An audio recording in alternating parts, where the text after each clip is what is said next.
SRE news की videos देखने के लिए हमारे फेसबुक पेज को लाइक कीजिए, फॉलो कीजिए और शेयर तो जरूर कीजिए। बहुत बहुत धन्यवाद।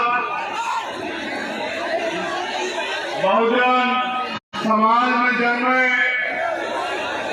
सभी संतों, गुरुओं, महापुरुषों को नमन करते हुए आज छतरपुर की ऐतिहासिक धरती, यहाँ उपस्थित Bhim army Azad Samaj party OBC महासभा और मेरे परिवार के जितने भी लोग आए हैं, चाहे वो नौजवान साथी हो, बुजुर्ग हो, भाई हो, बहनें हो, माएं हो, उन सबका बहुत बहुत धन्यवाद, आभार। मैं जानता हूँ जगह कम है, तुम्हारी संख्या ज्यादा, लेकिन संभालो खुद को। बैठ जाओ, तुम्हारे पीछे वालों को दिक्कत होती है, तुम बैठ जाओगे तो हमारे पीछे वाले भाई को हिम्मत मिल जाएगी। जो आगे खड़े हैं उनसे कह रहा हूं, बैठ जाओ। सम्मानित साथियों, अपनी बात को शुरुआत करने से पहले मैं भाई राजदीप प्रजापति जी को कहना चाहता हूं, यहाँ आओ, मेरे पास खड़े हो गए मेरे भाई।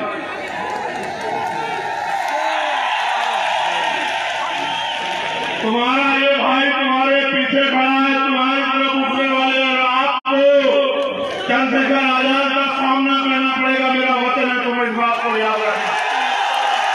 और यहाँ के शासन प्रशासन को भी कह रहा हूँ, ये मत समझना आज ही प्रजापति अकेला ही मेरा भाई है।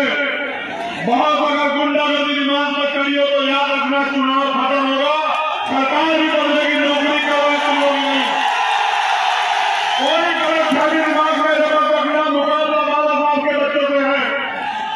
कोई बताई में बची जाएगी, जैसा करोगे वैसा मिलेगा, याद रखना। बैठ जाओ, याद रखना, मेरा भाई दोबारा कह रहा हूं, बहुत सोच समझ के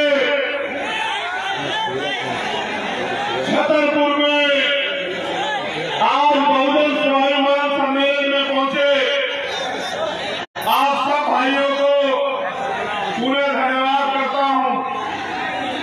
मुझे एक बहुत जरूरी बात आपसे कहनी है।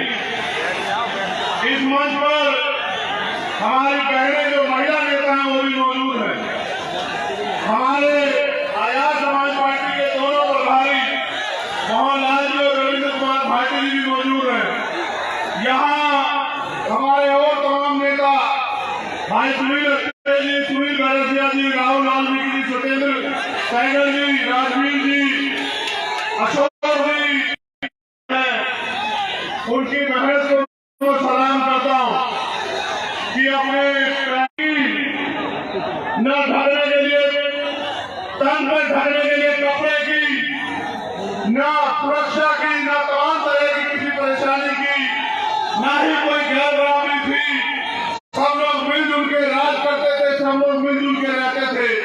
ऐसा राज हमारे महापुरुषों ने देश में रखा। लेकिन सामान्य साथियों, आपको जानना चाहिए कि जिनका राज हुआ करता था वो इस भारत में गुलाम क्यों बने। जब तक आप इस बात को नहीं जानोगे, तब तक आप अपनी ताकत को नहीं पहचानोगे। जब तक आप अपनी ताकत को नहीं पहचानोगे, तब तक आप अपनी हिस्सेदारी को लेने के लिए नहीं खड़े हो सकते। इसलिए आपको इतिहास जानना बहुत जरूरी है। मैं आपसे अपील की थी कि आप बैठ जाओ, बहनें बैठी है वहाँ, इससे समझौता नहीं कर पाऊंगा बहनों के सम्मान से। सब कुछ बर्दाश्त कर सकता हूँ, लेकिन माँ बहनों के सम्मान से समझौता कोई बर्दाश्त नहीं करूंगा, ये बात याद रखना। आप जानते हैं, मेरे परिवार में जब मेरी बहन की शादी में जो अपमान हुआ, वो अपमान मुझे खींच रहा है छतरपुर की धरती में। मैं उस पर भी बात रखूंगा, लेकिन पहले इतिहास में आपसे बात कर लूं।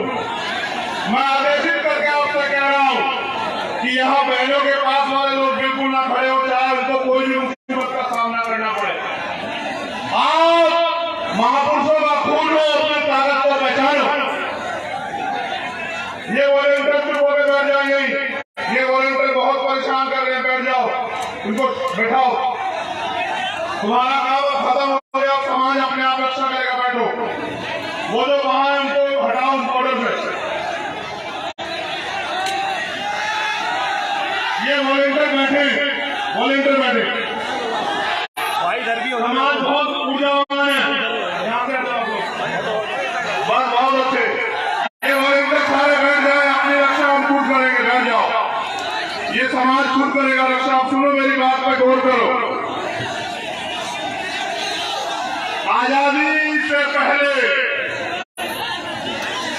बाबा साहब अम्बेडकर, फूले साहू, पेरियार, संत गाडगेजी महाराज, नारायण गुरु, संत छोटूराम और आजादी के बाद महामना रामचंद्र वर्मा, संत राम बी प्रजापति, बाबू जगदेव प्रसाद कुशवाहा, जमुना कपूरी ठाकुर, बाबू शिवदास चौरसिया जी, इन महापुरुषों ने अपने खून से इस आंदोलन को सींचा। क्यों सींचा ये भी आपको जानना चाहिए। आजादी से पहले जिन लोगों के हाथ में व्यवस्था थी, उन्होंने बहुजन समाज के लोगों को ना पढ़ने का अधिकार दिया, ना नौकरी करने का अधिकार दिया, ना जमीन रखने का अधिकार दिया, ना बिजनेस करने का अधिकार दिया, ना अच्छे घर बनाने का अधिकार दिया, ना घूमने की आजादी दी, ना संसाधन रखने का अधिकार दिया। फिर हमारे महापुरुषों ने अपने बच्चों की कुर्बानियां दी। महामना ज्योतिबा फूले और उनके बाद छत्रपति साहू जी महाराज ने हमें पढ़ाने लिखाने का काम किया, हमारे लिए स्कूल खोले। फिर बाबा साहब अम्बेडकर ने पहले मिशन स्कूलों में, फिर उसके बाद जो यहाँ के स्कूल थे उनमें पिछली दरवाजे में बैठ के अपनी पढ़ाई पूरी की। फिर पढ़ाई करने के लिए विदेश गए और विदेश से पढ़ के आके आपके हक अधिकारों के लिए लड़े। अगर 4-6 लोग डिस्टर्ब कर रहे हैं तो खींच के बिठा दो। तुम्हारी जिम्मेदारी है कि रक्षा सुरक्षा करना सीखो, वरना ये पाखंडी तुम्हें खत्म कर देंगे, तुम्हारा वजूद खत्म कर देंगे। खींच के बिठाओ। तुम ताकतवर कौन हो, अपनी ताकत को पहचानो। कब तक बात कराओगे, कब तक उम्मीद करोगे तुम लोग। ये जो बीच में लोग खड़े, बिठाओ, जो लगा बिठाओ लोग।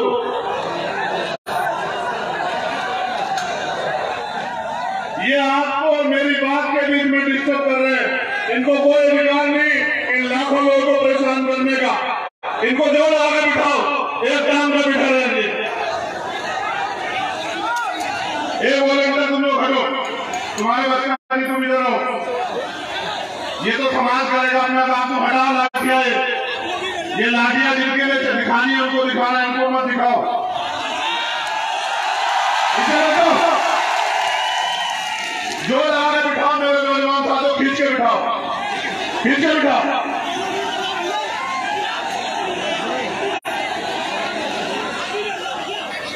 और मत खड़े होने देना, अपने बराबर में का भाई हो, पकड़ के रखना।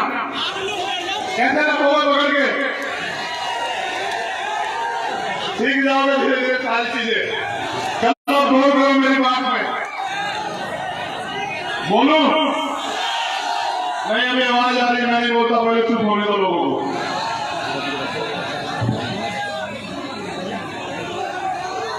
नहीं, पहले चुप हो जाओ आप लोग, तब बोलेंगे। अगर आप कहोगे नहीं बोलना तो नहीं बोलेंगे। पहले चुप हो जाओ बिल्कुल।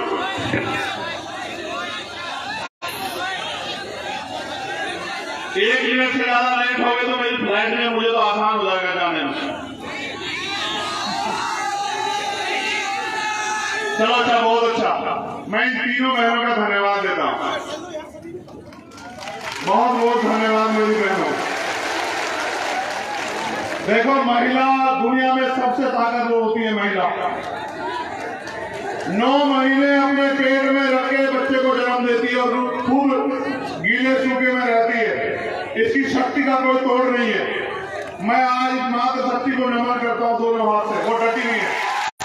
बहुत बहुत बधाई। तो मेरी बात में गौर करो। आपको इस देश में कोई भी अधिकार रोने, चिल्लाने, मांगने से नहीं मिला। उसके लिए हमारे महापुरुषों ने कीमत चुकाई। मैं बात कर रहा था आजादी की। जब देश आजाद हुआ, व्यवस्था के कारण जो लोग गरीब थे वो गरीब रहे और जो अमीर थे वो अमीर रहे। पहली जो अंतिम सरकार बनी उसमें चुनाव नहीं हुआ। वो चुनाव हुआ, बिना चुनाव में सरकार बनी, नेहरू जी प्राइम मिनिस्टर बने, और जब उनकी सरकार बनी उन्होंने वादा किया कि हम संविधान को पूर्ण रूप से लागू कराने का काम करेंगे। और आज तक भी हम इस उम्मीद में है कि कब संविधान पूर्ण रूप से लागू होगा, क्योंकि दुनिया का अगर सबसे बेहतरीन संविधान कहीं है तो वो कॉन्स्टिट्यूशन ऑफ इंडिया है, वो भारत का संविधान है। आगे बढ़ो, लड़ाई यहां तो शुरू हुई थी, फिर जो गरीब था सरकार ने सब लोगों को रोजगार नहीं दिया, क्योंकि भारत में सरकारी और प्राइवेट 7% रोजगार है, 2% सरकारी और 5% प्राइवेट। उसके बाद लोग खेती करते हैं, मजदूरी करते हैं। लेकिन हाल क्या है, सारे लोगों को 3 दिन मजदूरी नहीं मिलती, सारे किसानों को फसल का उचित दाम नहीं मिलता, किसानों पे प्राकृतिक मौत होती है। यानी कि सरकार ने किसी भी तरह इस इतने बड़े समाज को अपने पैरों पे खड़ा होने, आरक्षण व्यवस्था के कारण जो कुछ नौकरियां मिली उससे हमारे लोग अपने पैरों पे खड़े हुए। इसलिए समाज के लोग तो ये तो कुर्सी पे बैठ जाएंगे, अगर ये कुर्सी पे बैठ जाएंगे तो ये राज करेंगे, और अगर ये अपनी वोट की ताकत को समझ गए तो हम इस देश में इनके अधीन हो जाएंगे। 56 के बाद जब बाबा साहब अम्बेडकर ने बौद्ध धर्म की दीक्षा ली, तब जाके ये सत्संग और धार्मिक आयोजन होने शुरू हुए। उसके बाद हमारी बहनों को, माओ को, चाची ताऊ, इनकी व्यवस्था में जो संसाधनों का वितरण गलत तरीके से हुआ, गैर बराबरी कारण हुआ, जो गरीबी हमारे लोग झेल रहे थे, उस में जाके और तमाम तरह के धार्मिक आयोजनों में जाके शायद हमारी मुक्ति हो जाए।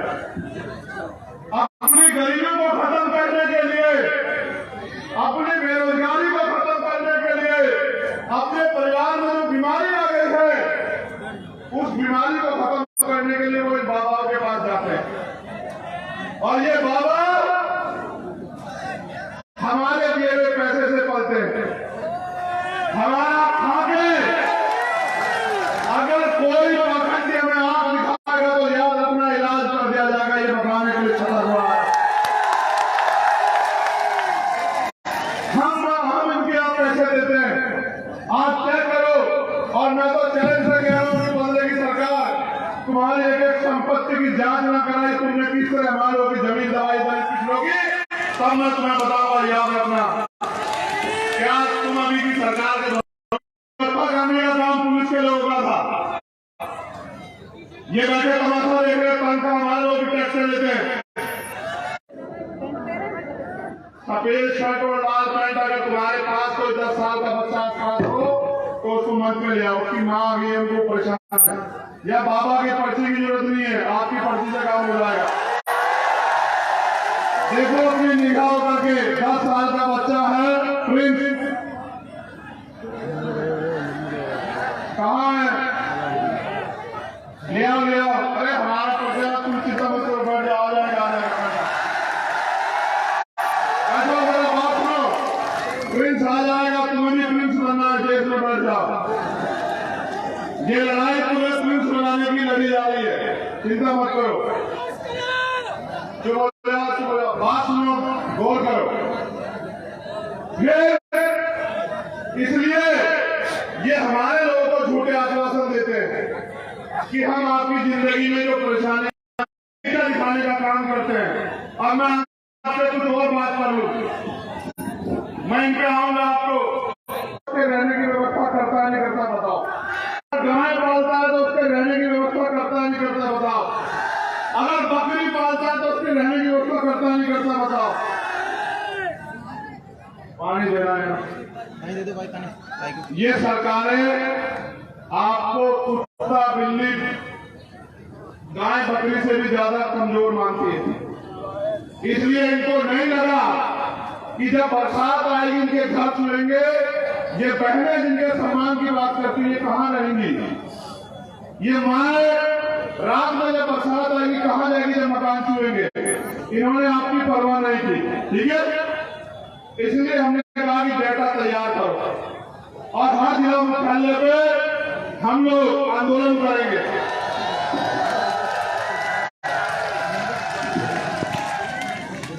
और अगर फिर भी सरकार नहीं मानी तो हम मुख्यमंत्री का घेराव करेंगे भोपाल जाके